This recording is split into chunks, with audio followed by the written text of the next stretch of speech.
हिंदू धर्म ग्रंथों के अनुसार श्री हनुमान जी का जन्म चैत्र मास के पूर्णिमा में मंगलवार के दिन हुआ था।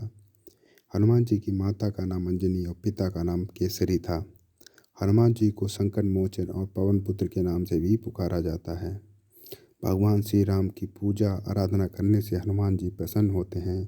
वह भगवान श्री राम के भक्तों की हर पीड़ा को दूर करते हैं। ऐसी मान्यता है कि जिस घर में भगवान श्री हनुमान जी की पूजा आराधना रोज होती है, उस घर में कोई भी नकारात्मक शक्तियों का वास नहीं होता है। क्या आपको पता है कि भगवान श्री हनुमान का जन्म कैसे हुआ? एक बार भगवान इंद्र ऋषि दुर्वासा द्वारा आयोजित स्वर्ग में एक औपचारिक बैठक में भाग ले रहे थे। तभी उस समय हर कोई एक गहन मंथन में डूबा था। पुंजिक स्थली नाम की एक अप्सरा अनजाने में उस बैठक में विघ्न पैदा कर रही थी। तभी ऋषि दुर्वासा ने उसे ऐसा नहीं करने को कहा। ऋषि दुर्वासा की कही गई बातों को उस अप्सरा ने अनसुना कर दिया। यह देख कर वो नाराज हो गए। तब ऋषि दुर्वासा ने उसे श्राप देते हुए कहा कि तुमने एक बंदर की तरह काम किया है, इसलिए तुम उसी प्रकार एक बंदरिया बन जाओ। ऋषि दुर्वासा के साप की बात सुनकर अप्सरा को अपनी गलती का एहसास हुआ और वो उनसे रोते हुए क्षमा मांगने लगी। अप्सरा ने ऋषि दुर्वासा से कहा कि हे ऋषि, मुझे क्षमा कर दें। मैं आपको परेशान करने के लिए यह काम नहीं कर रही थी। मुझे इस बात का तनिक भी अंदाज़ा नहीं था कि मेरी ऐसी मूर्खता का मुझे ऐसा परिणाम मिलेगा। ऋषि दुर्वासा ने उसकी विनम्र विनती को देखकर अप्सरा से कहा, हे प्रिय, तुम रो मत।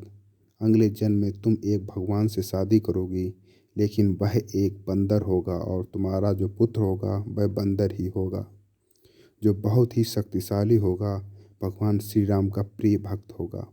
यह सुनकर पुंजिक स्त्री ने ऋषि दुर्वासा को नमस्कार करते हुए दिए गए श्राप को स्वीकार किया। तब माता अंजना का जन्म भगवान विराट से हुआ। जब माता अंजना विवाह योग्य हो गई तब उनकी शादी बंदर भगवान केसरी से हुई।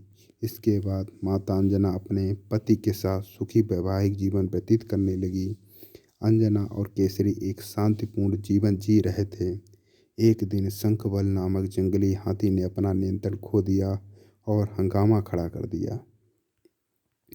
कई लोगों की इस हंगामे में जान चली गई। कितने ऋषि इस वजह से अपना अनुष्ठान पूरा नहीं कर सके।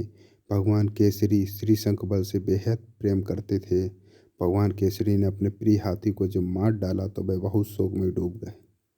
यह देखकर संतों ने उन्हें वरदान दिया कि तुम्हारे घर एक बच्चा जन्म लेगा जो बहुत ही शक्तिशाली और हवा और की शक्ति और गति के बराबर रहेगा।